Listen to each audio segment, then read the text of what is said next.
Morning sa ating lahat. Dahil pasukan na, pag-uusapan natin ngayon ang mga bagay na maaring maramdaman ng estudyante sa eskwelahan. Yung mga estudyanteng nasa edad na mga kindergarten, ang kanilang fear ay yung malalayo sila sa kanilang magulang. Kaya nandyan yung mga first timer, no? Nandyan yung umiiyak, ayaw magpaiwan. Kasi ang comfort zone nila ay within the reach ng parents nila. Kaya yung ganyang nagsisimula na silang pumasok, nagkakaroon sila ng takot. Ang iba, ang ginagawa, ang magulang ay sumasali muna sa klase ng mga bata, nag-i-enroll din. Joke lang.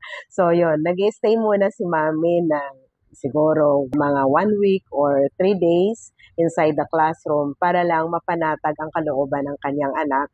Tapos unti-unti ninyang isasanayin na hihiwalay siya sa kanyang anak during time na may klase.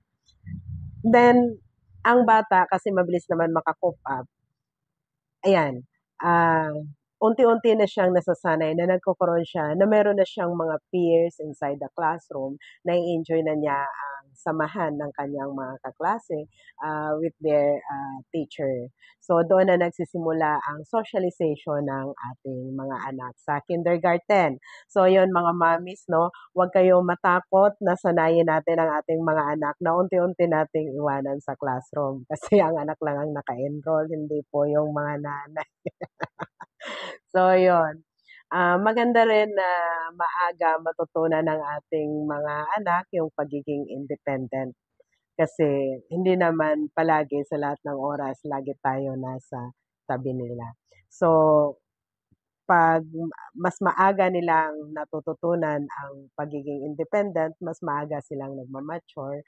So, mas maaga din silang nagiging ready na yakapin unti-unti kung ano ang realidad ng mundo sa labas.